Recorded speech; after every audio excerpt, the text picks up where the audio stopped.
Um, I know you, but let's go ahead and talk to the stink bug really quick. The stink bug thinks it's hiding. Okay.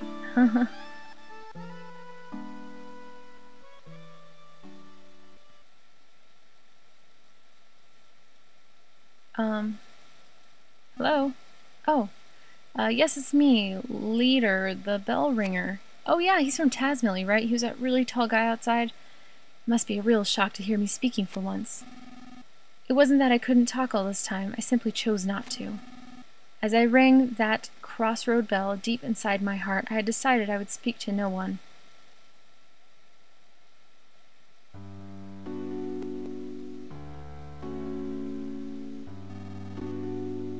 But the secrets I've been guarding are now starting to leak out. Alex, the time has come to tell you everything. What I'm about to tell you, you might not want to know. Even so, you absolutely must hear it. It will be a long story, but please listen to it all. Of course. Given who you are and how you've lived, what I have to say will tear at your hearts. And there is just so much to tell. So I've decided to have the stink bug trembling behind me memorize everything I say. Ready, Mr. Stink Bug? Oh, how cute.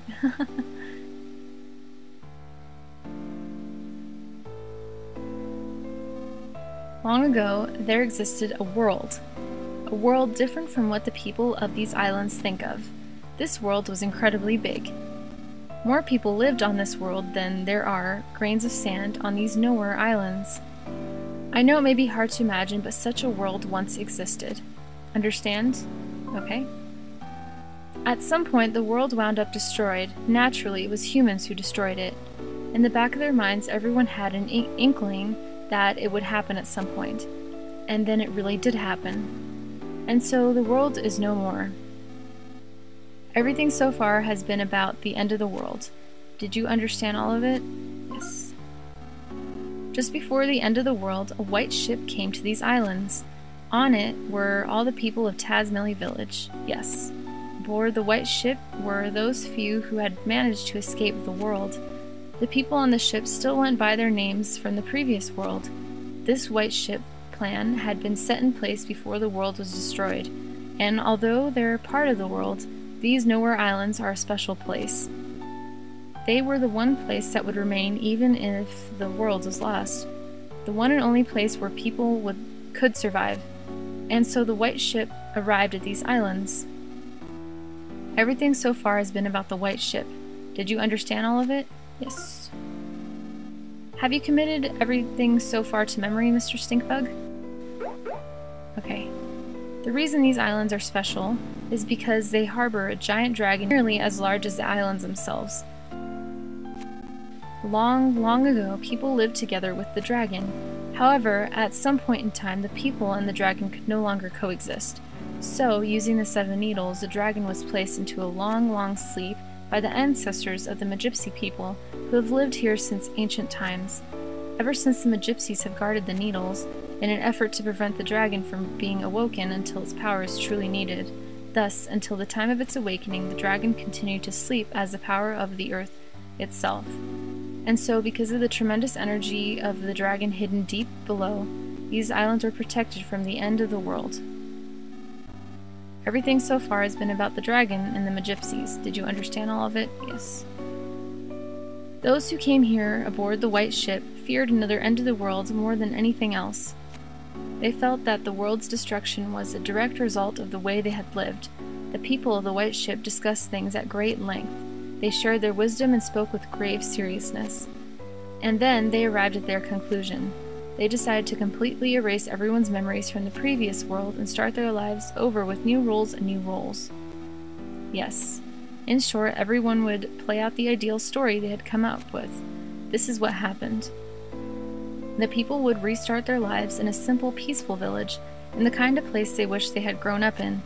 They would erase their memory of everything, the world, their belongings, their rules, and then they would begin their new lives. Everyone's old memories would be reset and replaced with their newly created story, and thus the village of Tazmily came to be. However, it was necessary to record the fact that the memory replacement had taken place. The hummingbird egg was the device used to store the memories of the white ship people. I was wondering what that thing was. Wes and his son Dexter both played the roles of thieves, were set to take action should a dangerous situation occur. Remember when they went to Asoi Castle? They went there to retrieve the secret of the people of the white ship. And there's one other thing, me. It was essential that one person retain memory of the previous world to sort of keep watch over things. I was the only person of Tazmily who wasn't given a role in the new story. The sound of my bell served as a suggestion to keep everyone's fabricated memories from reverting. My name's Leader. Comes from the word leader. No, that doesn't mean I was anyone special. It was just that I was particularly taller than all the others. So upon discussion, I was selected because it would be easier for me to stand out. Being so tall, people would want to come see me, you know? And so I was given the role of revealing these secrets when the time truly called for it. Everything so far has been about those who lost everything. Although Tazmily Village exists in reality, it was originally created as part of a story. I know this may be difficult to believe, but do you understand so far? Yes. This is crazy. Let me also talk about Asoi Castle. Apparently long ago, a kingdom existed on this island centered around the king of Asoi. However, when we arrived on the white ship, the people of this kingdom were gone.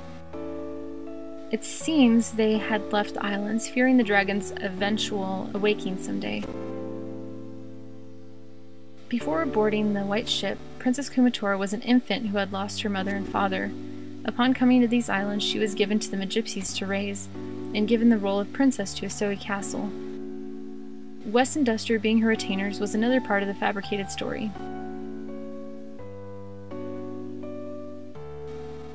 Asoi Castle is one of the few and precious relics of this island's past. We crafted our story in haste so the people inside it have very little past or history. Have you noticed no one in Tazmily can talk about things from 100 or 1,000 years ago? In truth, we had wanted to create an entire plethora of myths and legends, but our story was made in such a hurry that we weren't able to. It's a real shame. I'm sure that much of what I'm saying you'd rather not hear, but it's the truth. Have you listened to everything so far? Yes. Have you committed everything so far to memory, Mr. Stinkbug? Well, this is a lot to take in.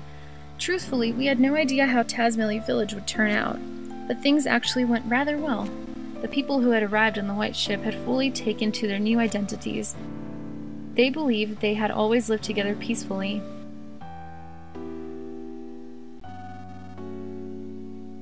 It was when a person by the name of Porky stumbled upon these islands that everything started to go amok. It seems he used a time distorter machine to travel through time and space at will. However, he was apparently shut out from all other times and spaces and tumbled into this era and these islands. Even worse, he used his time distorter to bring many people from other eras here. The pig masks, as well as everyone in New Pork City, were all brought here and brainwashed by Porky. Wow. This Porky fellow seems to view these islands as his own personal toy box, with which he can do anything he wants.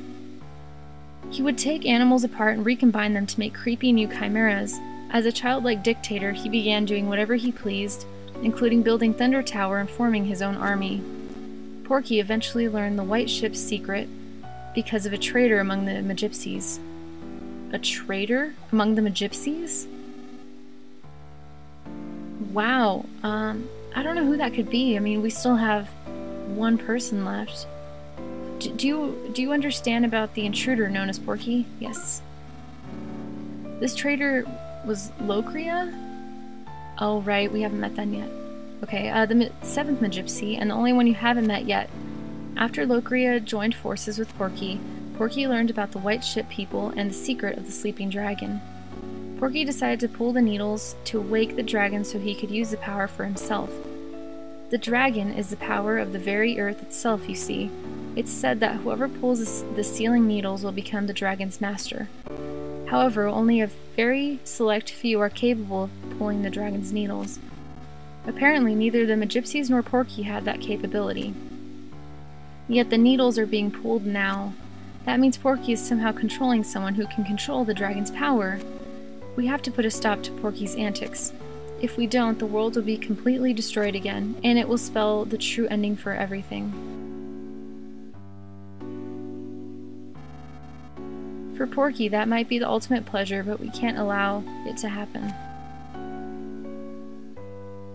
We, the last handful of people there are, absolutely can't allow it to happen. Alex, it seems you're a chosen one with the ability to pull the needle sealing the dragon away. You must pull the dark dragon's needle with your own hands and pass your heart on to the dragon. Let this be my one and only order to you as your leader. Do you understand everything about the dragon's awakening? Yes. I hear that 6 of the dragon's needles have already been pulled. Deep in the earth, the dragon is likely beginning to stir from its sleep now. Supposedly, the last needle is somewhere here in New Pork City. It's probably on the 100th floor of the Empire Porky building, I think, because we're not allowed up there. Porky has been gathering everything that lives on these islands into New Pork City to prepare for the final needle's pulling. It's possible that he's planning to hold one final twisted party. But now is our chance to change this looming crisis into a golden opportunity. All things may come to an end, or new and bountiful things may begin. Wouldn't you like to help that happen? Alex, you were once a weak, fragile boy, but now you've been given a tremendous role to fulfill. Now that you know everything, including everything I'm sure you'd rather not know, the time has come for you to save the future of all life as we know it. God won't make you bear more than you can carry. I'm sure you've heard that phrase before. Know that you aren't fighting alone. Everyone, and I do mean everyone, will lend you their support. That was a long story, but that is the end of everything I have to tell you. Did you understand it all? Yes. Only the Magypsies really know the needle's locations, so I don't know where to find them, but from the way Porky and the others have been acting, I would say they're now very close to reaching the 7th needle. Please, Alex, be the one who pulls the final needle. Porky issues his orders from the 100th floor of the Empire Porky building. Start by jumping into the fray and storming the building. After that, you can start looking for clues. It's been such a long time since I've spoken to anyone, and now I'm exhausted. The stink bug should remember everything I've just said. Take him with you. That way, if you happen to forget anything I've said before, you can ask him to repeat it. Will you go with them, Mr. Stinkbug?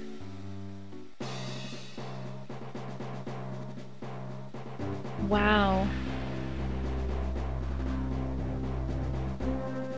Wow, I hope that you will stick through with me to the rest of this Let's Play's ending, and we will get through this fight together and stop Porky from pulling that 7th needle and destroying the world as we know it. Thank you everybody so much for your support thus far, and I will see you in the very next part of Let's Play Mother 3 Blind.